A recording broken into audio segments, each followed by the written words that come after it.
Wala nang maraming paligoy-ligoy pa, diretso sa punto na. Maiksi lang ang komentaryo, pero diretso sa punto. Maraming kuro-kuro, may tiwali, may totoo. Dito, sa puntong diretso tayo. Punto, diretso. Naglabas ng statement ang IBP. O ito ipakita ko itong statement ng IBP. Kaya sampal ito dito. Itong dalawang abogadong ito na magkapatid, sampal ito sa kanila. Ito yung statement, mga kabunyog. Na ABS-CBN na yan News update. IBP says June 3, 2026 Senate session lawful and valid. Quorum constituted. Anong pitsa sa baba? Tingnan nyo. June 4, 2026. ABS-CBN News. Okay? Babasahin natin mismo yung statement ng Integrated Bar of the Philippines. Pero yun na nga po, binalita na ng ABS, hindi lang ng ABS, ng lahat ng media outlets, kumakalat na po yan, na mismo nang ang Integrated Bar of the Philippines, yan ang asosasyon naming mga abogado, nagsabi na yung ginawa ng bagong mayorya sa pangunguna ng bagong Senate President pro tempore na si Win Gatchalian, lawful and valid. At mayroong quorum, kasi ang ini-insist nila Alan Peter Cayetano at saka ni Pia, wala daw quorum kahapon kasi 12 lang, dapat daw 13. Yesterday, a session was purportedly held by 12 senators, 12 po. I stand before you today to state clearly and unequivocally that session was invalid. Wala po silang 13. Kahit grade 1, marunong magbilang. Kailangan ng 13.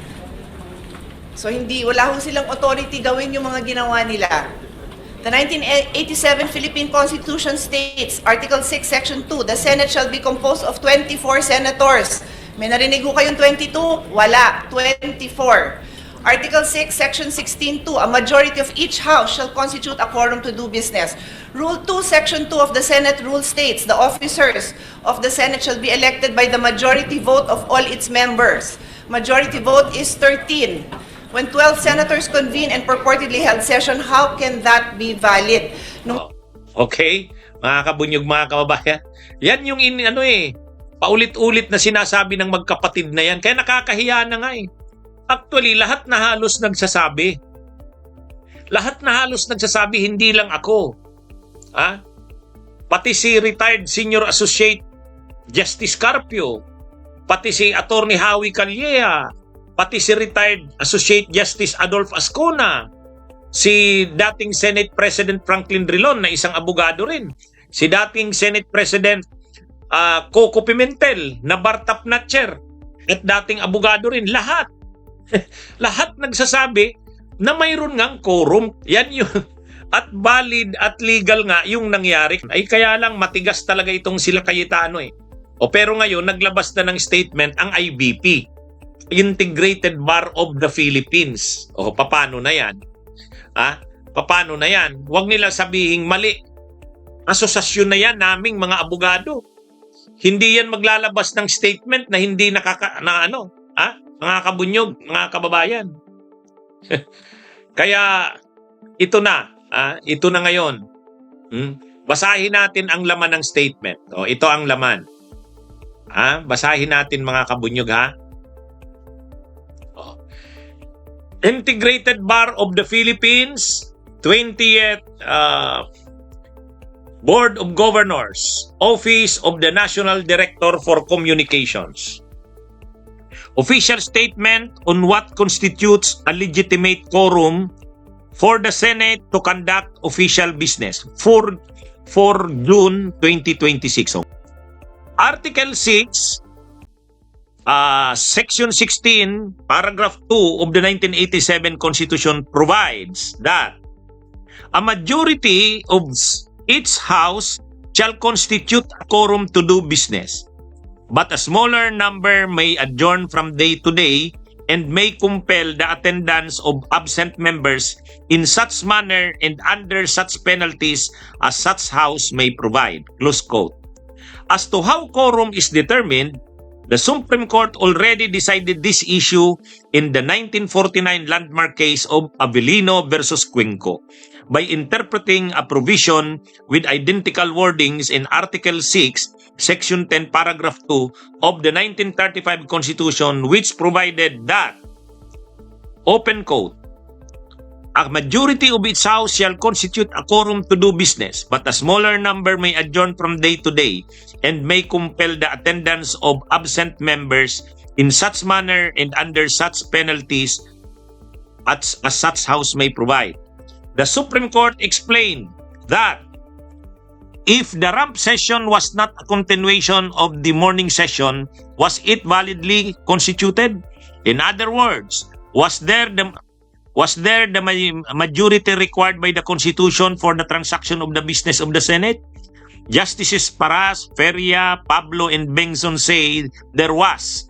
Firstly, because the minutes say so.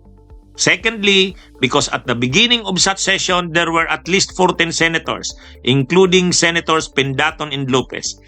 And thirdly, because in view of the absence from the country of Senator Tomas Confisor, 12 senators constitute a majority of the Senate of 23 senators.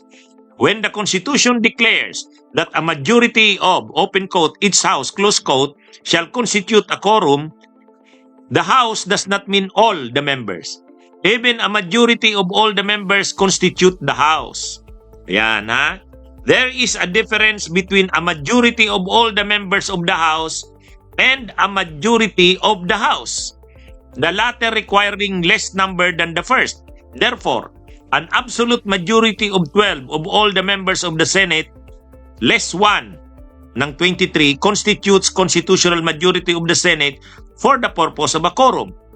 Mr. Justice Pablo believes furthermore that even if the 12 did not constitute a quorum, they could have ordered the arrest of one, at least of the absent members.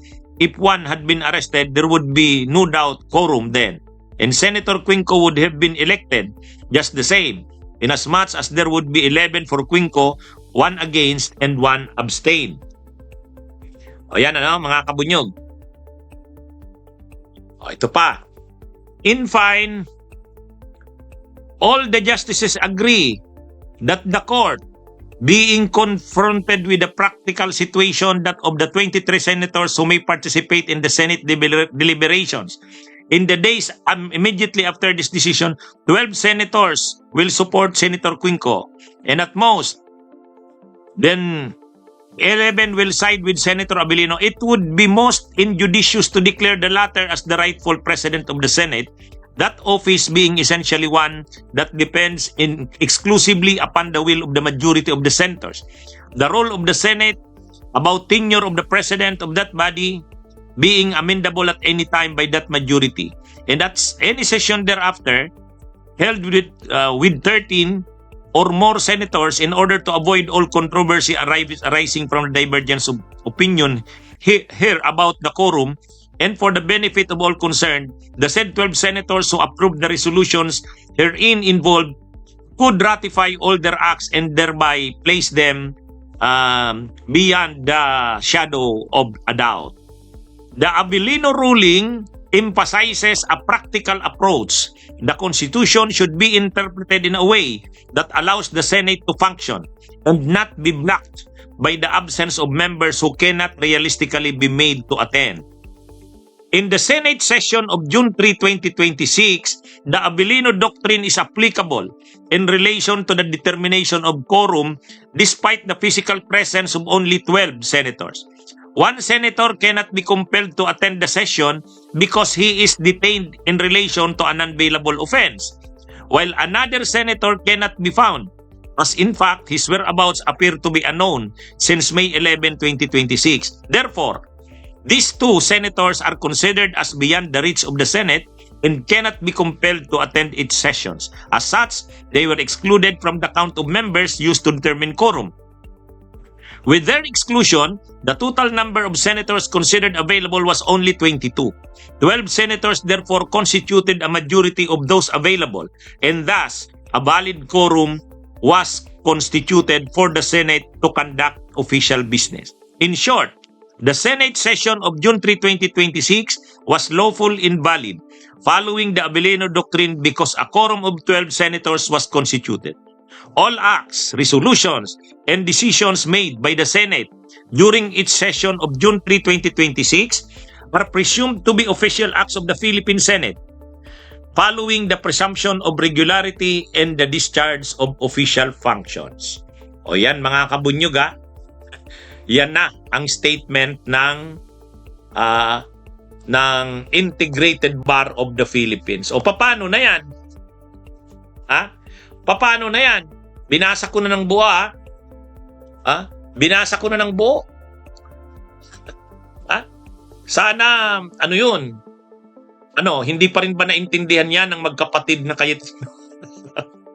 Lahat na nagsasabi halos na valid at legal ang ginawa at may quorum. Kaya yung ini-insist ni Pia Cayetano na 12 is not 13, mali yun. Mali yun. Pag pinilit niya pa rin yan, grabe na yan. Hindi niya pa rin naintindihan yung statement na yan ng Integrated Bar of the Philippines. Ha? Diba mga kabunyog, mga kababayan? Paano na yan? Yan ang malungkot dito sa magkapatid na Cayetano. Nga? Tapos sasaw-saw pa si Loren, hindi naman abogada. Unconstitutional daw yung... Ay, mga kabunyog. Actually, ang dapat gawin ni Cayetano kung hindi siya kumbinsido, pumunta siya ng